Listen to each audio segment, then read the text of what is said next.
Good morning, students. Today we are starting with chapter 3, that is human reproduction. You have studied some events of the human reproduction in class 10 also. So let us continue with this chapter. Reproduction is the ability of the living organisms to produce a new generation of the living organisms which are similar to themselves. It is one of the most fundamental characteristics of life, and reproduction is aimed at increasing population and perpetuation of the species. In other words, we will also say that it provides immortality by replacing the dead individuals with the new ones. So, reproduction may also lead to an increase in the number of the species where individuals are suitable, where conditions are suitable. So, different organisms have evolved a variety of ways to multiply and produce offsprings. So, these means of reproduction, we classify them into asexual and sexual reproduction. We have already studied. So, in this chapter, we are going to study all the reproductive events in humans. First, gametogenesis, that is formation of gametes, insemination, that is transfer of gametes, fertilization, that is fusion of gametes, implantation, that is formation and development of blastocyst and its attachment to the uterine wall, embryonic development, gestation period, parturition, that is birth of the fetus or baby. So, reproductive events in male and females will be studying in detail.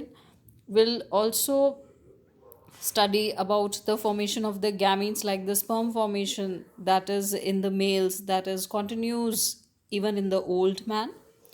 Now, formation of ovum ceases in the woman around the age of 50 years. We'll be talking about menarche and menopause also.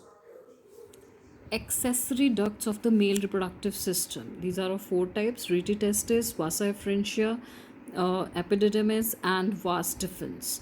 Now, seminiferous tubules of the testes, they open into vasa efferentia, and these lead to rete testis, and the vasa efferentia, they leave the testis and they open into epididymis, which are located along with the posterior surface of the each testis. Now have a look at the diagram given in your NCERT book. All these things will be more clear to you. The epididymis leads to vas deferens that ascends into the abdomen and the loop over the urinary bladder. Now it receives a duct from the seminal vesicles and open into urethra on the ejaculatory duct. Now these ducts store and transport the sperms from the testes to the outside through urethra. So the urethra originates from the urinary bladder and leads to the opening of the urethral meatus. The external male genitalia is made up of special tissues that helps in erection to facilitate the insemination, that is the transfer of the male gametes. Now the foreskin is the loose fold of the skin that covers the male genitalia. And male accessory glands, they consist of seminal vesicles, prostate gland, and the bulbourethral gland, and they all secrete. The secretion of these constitutes the plasma, which is rich in fructose, calcium, and certain enzymes. And these secretions of the bulbourethral glands, they also helps in the lubrication. Now, the external male genitalia is made up of special tissues that helps in erection to facilitate the insemination, that is the transfer of the male gametes. Now the foreskin is the loose fold of the skin that covers the male genitalia. And male accessory glands, they consist of seminal vesicles, prostate gland, and the bulbourethral gland, and they all secrete. The secretion of these constitutes the plasma, which is rich in fructose, calcium, and certain enzymes. And these secretions of the bulbourethral glands, they also helps in the lubrication. Female reproductive system in the human beings consists of a pair of ovaries, oviducts, uterus, cervix, vagina, external genitals, and a pair of mammary glands. Now the processes we'll be studying in the what happens in the female reproductive system is ovulation, fertilization, pregnancy, and the birth of the child. Now, ovaries. Now, ovaries, they are actually the female sex organs. They produce female gametes, and they also produce steroid hormones, which are also the ovarian hormones. Now, where they are located? They are located one on each side of the lower abdomen, sizes 2 to 4 centimeters in length, connected to pelvis wall and the uterus by ligaments. Now, each ovary is covered by a thin epithelium, which encloses ovarian structures. Stroma is the two zones. One is peripheral and the other is the inner medulla. These are the two zones which are present inside the ovary. Now, the female accessory ducts are the oviducts, fallopian tube, uterus and vagina. Now, fallopian tube, it is 10 to 12 centimeters long and it extends from the periphery of the ovary to the uterus. Infundibulum, it is a part that is closer to the ovary and it is funnel shaped. Fimbriae are the finger-like projections which are present on the edges of the infundibulum, and they helps in the collection of the ovum after ovulation. So, infundibulum leads to ampulla, which is a wider Isthmus. part of the Isthmus is the last part of the oviduct, which has narrow lumen and it joins the uterus. Now, uterus is also called as the womb. It is an inverted pear-shaped structure supported by ligaments. Uterus leads to cervix, which leads to vagina. Now, the cavity of the cervix contains cervical canal, which along with the vagina is also called as the birth canal. Now, the wall of the uterus have 3 layers of tissues: perimetrium, myometrium and endometrium. Perimetrium is the external thin membranous structure. Middle is thick and smooth muscles, and inner is made of glandular layer. Now, endometrium undergoes cyclic changes during the menstrual cycle, and whereas the myometrium, it exhibits very strong contractions during the delivery time. Now, female external genitalia consists of mons pubis, labia majora, minora, hymen and clitoris. Now, what is mons pubis? It is a fatty tissue that covers the skin. Majora is a fleshy folds of the tissue. Labia minora, that is a paired folds of the tissue. Hymen is a membrane that partially covers the female genital opening, and clitoris, that is present just above the urethral opening. Now, hymen is torn during the first coitus. It also torn during sudden fall, cycling, or by the use of tampons, taking part in various sports activities, cycling, etc. It is not a reliable indicator of the virginity, although there is a myth that it is an indicator of the virginity, but it's not actually Functional so. mammary glands. These are the paired structures that contain the glandular tissues and the fats. Glandular tissue, that is 15 to 20 mammary lobes that contains the cluster of cells which are called as alveoli. Now, the cells of this alveoli, they secrete milk which is stored in the cavities, that is the lumen of the alveoli, and alveoli open into mammary tubules. Tubules, they join to form mammary duct, and mammary duct that joins to form the main ampulla, which is connected to the lactiferous ducts through which the milk is secreted. Gametogenesis. Gametogenesis is the process by which the gametes are formed. Now, in males, it is called spermatogenesis. Now, spermatogonia, which are also called as the immature male germ cells, they produce sperm by spermatogenesis. Now, spermatogonia, they undergo mitosis. First, they increase in number, and then they are diploid. 46 chromosomes are present in them. Then some spermatogonia, which become primary spermatocytes, okay, they undergo meiosis. So, first meiotic division is a reduction division, reduces the number of chromosomes, and 2 equal haploid cells are produced, and they are called as secondary spermatocytes with 23 number of chromosomes. When they undergo second meiotic division, 4 equal haploid spermatids they are formed. Spermatids, they undergo changes to become spermatozoa or a complete sperm, and this process is called as spermiogenesis. Now, in the process of spermiogenesis, after the spermiogenesis, their head of the sperm remains embedded into the fertilized cells, and finally they are released, and that process is called as spermiation. Now, to see figure 3.5 of the NCRT for the details. Now, hormonal control. Now, this process starts at puberty. Gonadotropin releasing hormone from the hypothalamus, it acts on the anterior pituitary and releases to luteinizing hormone and the follicle stimulating hormone. Luteinizing hormone, it stimulates the Leydig cells to produce the androgens, which helps in the process of spermatogenesis, and follicle stimulating hormone stimulates the fertilized cells, which helps in spermatogenesis. Structure of a sperm. Sperm consists of head, middle piece, and tail.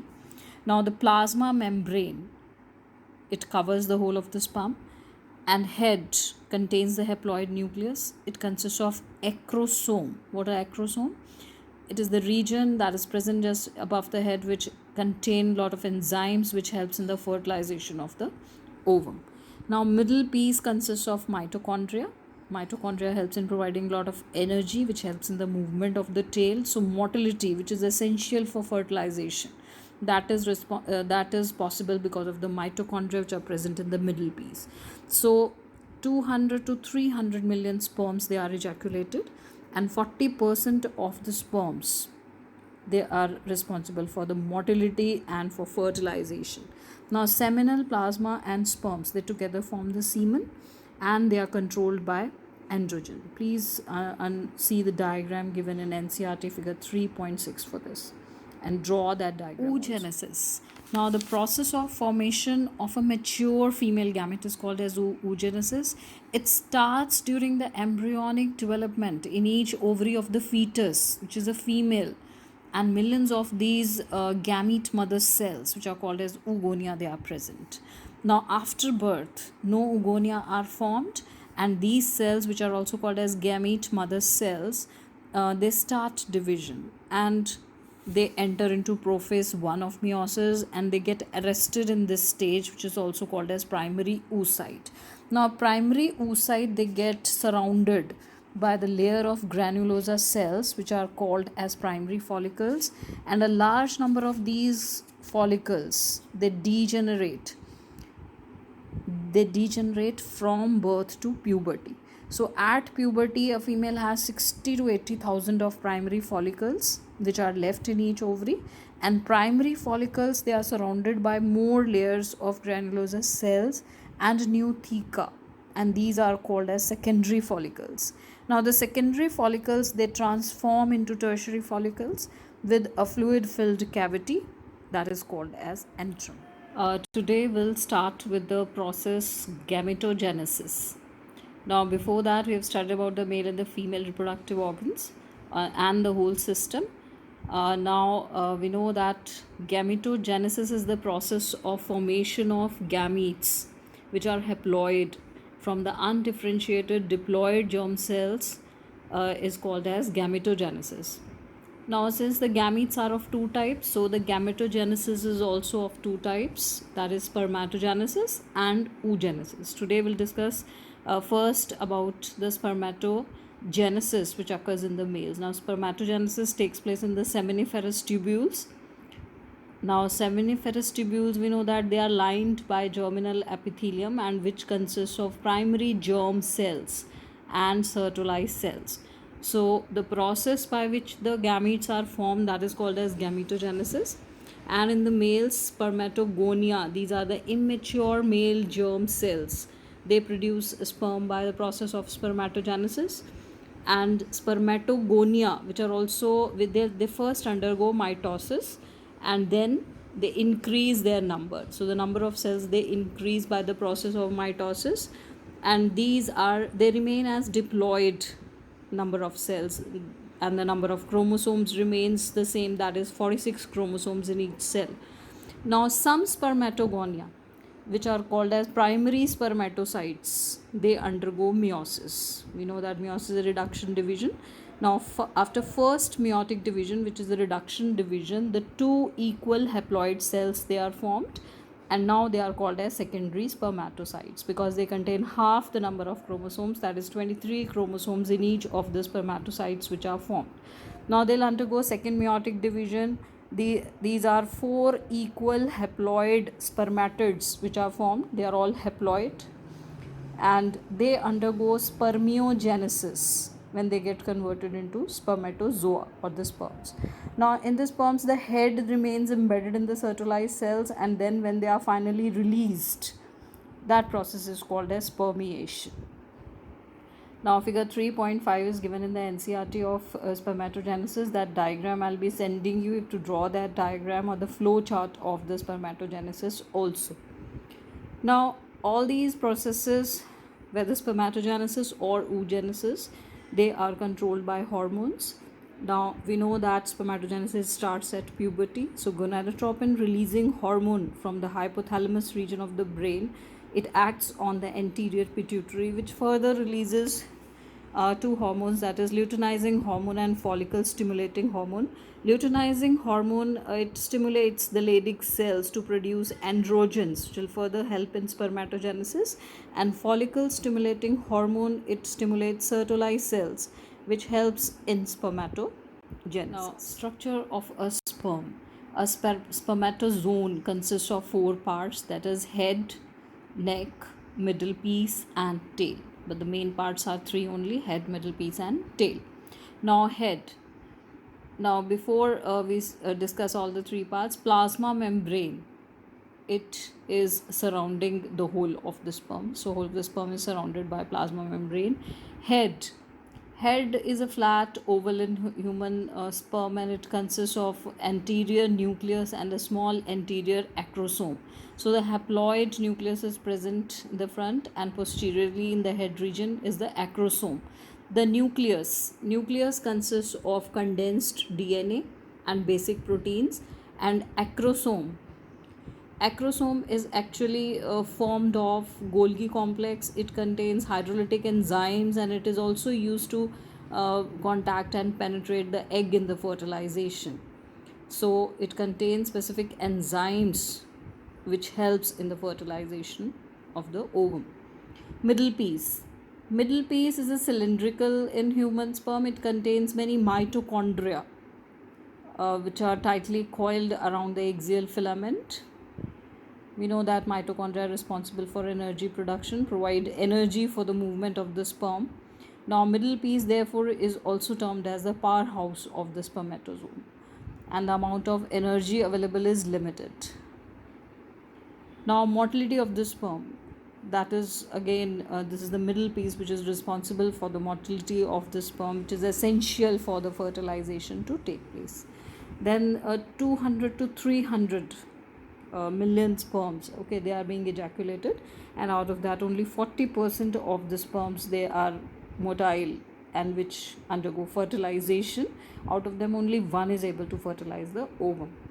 Now tail is actually the long, slender and tapering, and is formed of cytoplasm. It consists of axial filaments, so it also responsible for the motility, movement of the sperm. Now seminal plasma and the sperms, they form the semen, and they are again controlled by androgens.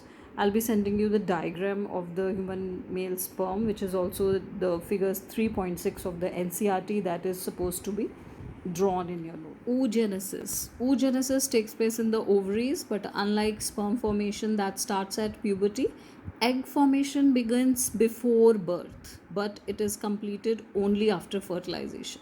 So oogenesis is not exactly same as spermatogenesis. There are different phases. So the process of formation of a mature female gamete, that is called as oogenesis, and it starts during the embryonic development in each ovary of the fetus, that is the female fetus. And millions of gamete mother cells, which are also called as oogonia, they are present at the starting, that is during embryonic development, before birth. Now after birth there is no oogonia formed. Okay, whatever is formed is before birth. Now these cells, which are gamete mother cells, they start dividing, and they are arrested at, they enter first prophase 1 stage of the meiosis and get arrested at this stage. That is, they hold on at that particular stage, which, and then they are called as primary oocytes. Now these primary oocytes, they are surrounded by a layer of granulosa cells, which is also called as a primary follicle.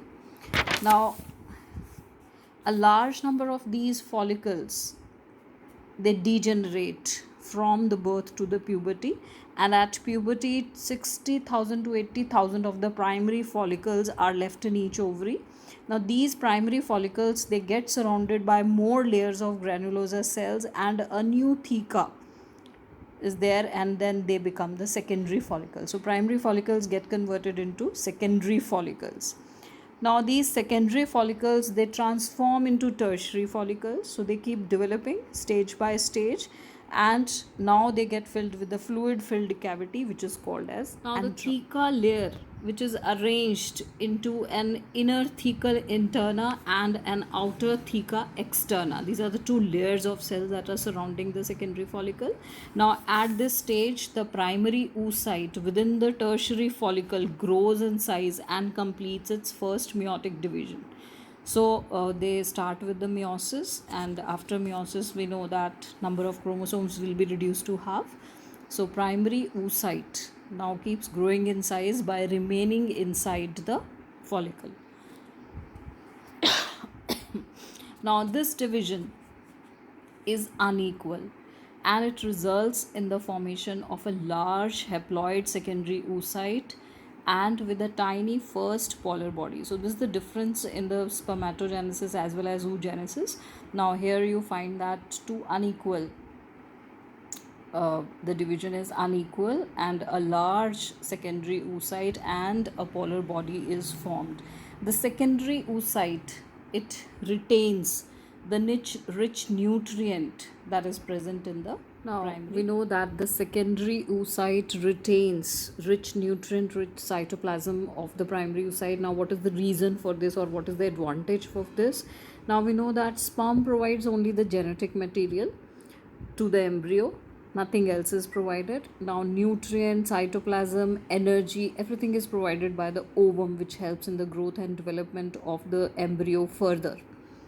Now first polar body, now we have just studied that how the first polar body is formed because of the unequal division, formation of a large haploid secondary oocyte and a tiny first polar body that is formed. Now how does it form, or why does it form, and does the first polar body born out of the first meiotic division, it divides further or degenerate? It actually degenerates. Now why it degenerates? Because of the unequal division of the cytoplasm. We have studied earlier that there is an unequal division of the cytoplasm. Now because of this unequal division, what happens is the first polar body, which born out of first meiotic division, it doesn't contain any cytoplasm. So in the absence of cytoplasm, or very negligible cytoplasm, it degenerates. Now tertiary follicle, we know that secondary oocyte, it retains the cytoplasm, and secondary oocyte and the first polar body is formed. Now tertiary follicle, it changes into the mature follicle or the Graafian follicle. So we can see here that follicles keep growing, and finally a mature Graafian follicle is formed, and the secondary oocyte, that forms a new membrane which is called as zona pellucida. Now secondary oocyte keep growing inside these follicles, and finally it forms this membrane. This membrane is required for the fertilization to take place. Now the Graafian follicle, it ruptures to release the secondary oocyte or ovum, and this process is called as ovulation. Menstrual cycle is the reproductive cycle in the females or primates, like in monkeys, apes and humans, and it is called as menstrual cycle. Now onset, or the menarche, what is menarche? It is the first menstruation that begins at the puberty, that is called as menarche, and it is repeated on an average 28 to 29 days, and the cycle of events from one menstruation to the next, that is called as a menstrual cycle. Here one ovum is released, through ovulation, as we have studied in the previous topic in the oogenesis, during the middle of the menstrual cycle. Now, the cycle starts with the menstrual phase. Now, in the menstrual phase, it lasts for 3 to 5 days. During this process, what happens is the breakdown of the endometrial lining through the blood vessels, and it occurs only if the ovum is not Other fertilized. processes that happens during the menstrual phase is if the lack of menstruation is there, so that may be the indication of pregnancy, but it doesn't happen always. Sometimes due to stress or poor health also there is a lack of menstruation. Now, follicle phase. Next phase is the follicle phase. Now, we know that primary follicle that grows to become the fully mature Graafian follicle. In the previous topic we have studied. And endometrium of the uterus, it regenerates through proliferation. It keeps forming again and again, layer by layer. That is proliferation. Now, changes in the ovary or the uterus, that happens due to the pituitary as well as the ovarian hormones.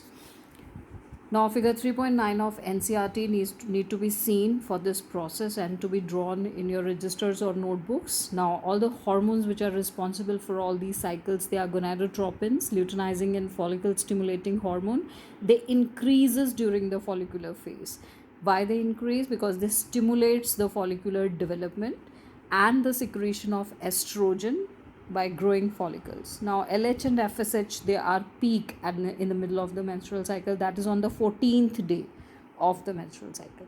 Now, this induces the rupture of the Graafian follicle and the release of the ovum, which is called as ovulation. Now, this phase is why, because the ovum is formed, that is why it is called as the ovulatory Now, next phase is the luteal phase. Here, the remaining part of the Graafian follicle, it changes into corpus luteum. Now, at this time, a hormone is released, that is progesterone, and it is responsible for the maintaining of the endometrium, that is the inner lining of the uterus. And maintenance of endometrium is actually necessary for implantation of fertilized ovum and other results of pregnancy. Now, we'll be studying about what is implantation further. Once the zygote is formed, how it gets implanted in the uterus, we'll be studying in the later topics. Now, during pregnancy, what happens is all the events of the menstrual cycle stops if the fertilization takes place. Now, in the absence of fertilization, the corpus luteum that degenerates. We have studied this in the previous topic, what is corpus luteum. Now, disintegration of endometrium, it leads to menstruation or a new cycle begins. Now, at about 50 years of age, menstrual cycle ceases or stops, and that is called as menopause. Now, this cyclic menstruation indicates normal reproductive phase, and it extends between menarche and menopause. Menarche is the onset of menstruation, and menopause is the when the menstruation ceases or stops at the age of 50. Now, menstrual hygiene is required, so there's a lot of awareness like bath and clean yourself during this time. Sanitary napkins to be used or housemaid can be used. Now, you have to change napkins for every 4 to 5 hours. Now, dispose using napkins properly, wrapping in the used paper. Do not throw them in the open drains and all, or in the open area or in the toilets. And wash hands. Washing hands is always important with the soap, the normal soap. Now, the next topic is pregnancy and embryonic development. Now, after implantation, we know that finger-like projections, they appear in the trophoblast, that is called as the chorionic villi, and which are surrounded by uterine tissue and maternal blood. Now, chorionic villi and uterine tissue, they remain interconnected and they form placenta. You know, placenta is a special tissue which is a structural and functional unit between the embryo and the maternal body. Now, placenta is a very important tissue for the embryo because it supplies oxygen and nutrients to the fetus. Removal of carbon dioxide and other waste products also takes place through the placenta. Umbilical cord, it is a connection of the embryo and the maternal tissue to transport substances. Placenta also acts as endocrine tissue because it releases a number of hormones at the time of pregnancy. Like first is human chorionic gonadotropin hormone, then HPL, that is human placental lactogen, estrogen, progesterone. Relaxin is produced in the later phase of pregnancy, and the level of these hormones, various hormones during the time of pregnancy, that is estrogen, progesterone, cortisol, prolactin, thyroxine, they increase during pregnancy.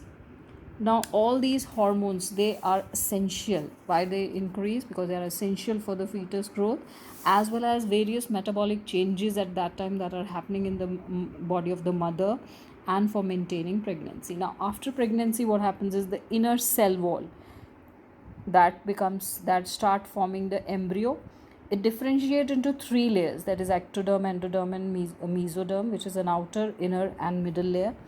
And the inner cell mass also contains stem cells. Now you have studied already about stem cells in your previous class also, that they have the capacity to give rise to the all tissues and organs of the body.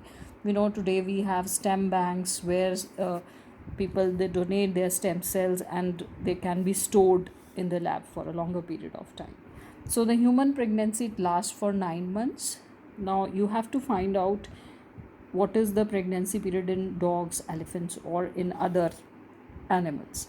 Now in humans, we know that after 1 month of the pregnancy, the embryo's heart is the last topic of this chapter, that is parturition and lactation. Now gestation period, we know that period of pregnancy is called as the gestation period, and it is 9 months in the human beings. Parturition, it is the vigorous contraction of the tissues, uterus, for the delivery of the fetus, or also called as the childbirth. Now complex, this is actually, parturition is actually a complex neuroendocrine mechanism. Now in this, the fetal ejection reflex happens. Now what is fetal ejection reflex? These are the signals of parturition which originate from fully developed fetus and the placenta, which induce mild uterine contractions. So it is the uterine contractions which are under the control of the hormones. So this fetal ejection reflex happens, and at that time release of oxytocin happens from the pituitary. Oxytocin, we know that it's a hormone. Oxytocin, what is its function? It acts on uterine muscles and causes strong contractions, which stimulates more release of oxytocin. So expulsion of the baby out of the uterus through this birth canal is called as parturition. Now what do you think doctors inject to induce delivery? Of course, this hormone, that is oxytocin.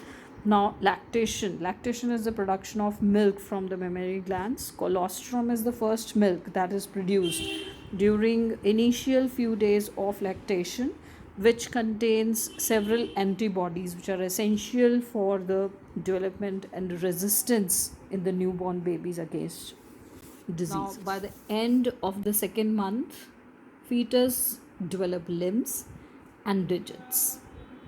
Now by the end of the 12 weeks, that is the first trimester, first 3 months, now most of the major organs of the body are formed. For example, limbs and external genitalia. At that time you can detect the sex of the child also, whether male or female. Now in the 5th month, that is the first movement of the fetus is felt, and appearance of hair on the head. Now at the end of 24 weeks, that is the end of the second trimester period, now body is covered with fine hair, eyelids they separate, and eyelashes are formed. And by the end of the 9 months, fetus is fully developed and ready for the last topic of this chapter, that is parturition and lactation. Now gestation period, we know that period of pregnancy is called as the gestation period, and it is 9 months in the human beings. Parturition, it is the vigorous contraction of the tissues, uterus, for the delivery of the fetus, or also called as the childbirth.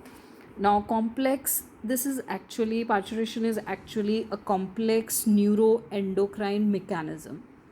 Now in this, the fetal ejection reflex happens. Now what is fetal ejection reflex?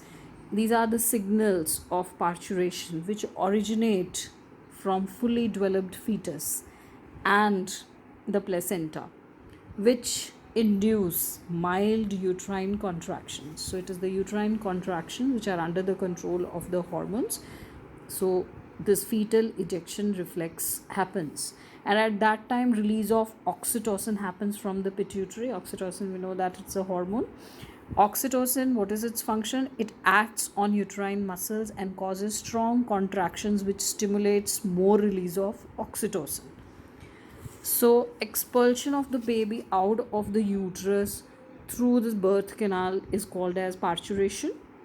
Now, what do you think doctors inject to induce delivery? Of course, this hormone, that is oxytocin. Now, lactation. Lactation is the production of milk from the mammary glands. Colostrum is the first milk that is produced during initial few days of lactation, which contains several antibodies which are essential for the development and resistance in the newborn babies against diseases. Fertilization and implantation. Fertilization, we know that the process of the fusion of gametes is called as fertilization. Where does it occur? It occurs in the ampullary isthmus region of the fallopian tube or the oviduct. Now, during fertilization, what happens is sperm, it contacts the zona pellucida layer of the ovum. We have started in the previous topic how the zona pellucida is formed, and it induces changes in the membrane that blocks the entry of additional sperm. So that is why we called as monospermy is there in the human beings, that only one sperm can fertilize the ovum, and once it contacts zona pellucida, no more sperms can enter the ovum. Now, once one sperm can fertilize the ovum, the secretion of the acrosome helps the ovum enter into the cytoplasm of the ovum through zona pellucida and the plasma membrane, and this completes the completion of the meiotic division of the secondary oocyte. We have studied in the oogenesis that how the secondary oocyte is formed with the first polar body, and after that further division starts from here. Now, second meiotic division is unequal division again like the first, and it results in the formation of second polar body and a haploid ovum or ootet. Now, haploid nucleus of the sperm and ovum, they fuse to form the zygote, which is diploid. Now, the chromosome pattern in the females, we know that it is XX, and in the males it is XY. So when the fertilization takes place at the time of conception only, we know that what would be the sex of the child, that is determined, and 50% chances of the 50% of the sperms, they contain the X chromosome, and 50% of the ovum that contain sperms contain the Y chromosome. So when the zygote is formed, we know that if both of the same type of chromosome, then the female is born, XY, then the male is formed. So 50% chances of both the male and female are to be born, and the sex of the baby is determined by the father and not by the mother. So there's a misconception in the Indian society that mothers are often blamed for giving rise to the female child, but it is actually the father which is responsible for the sex of the baby. Now, mitosis happens in the zygote. Now, once the zygote is formed, it undergoes mitosis. Now, mitosis, it starts happening in the isthmus region of the oviduct, which undergoes cleavage towards the uterus, and later on it forms 2 cells, 4 cells, 8 cells, and 16 daughter cells they are formed, and they are called as blastomeres. Now, embryo 8 to 16 cell stage tak pahunchega, then these blastomeres are called as morula. Now, morula further keeps dividing and forms blastocyst, and blastomeres of blastocyst, they are arranged in 2 layers. Now, first of the layer is the trophoblast and inner cell mass.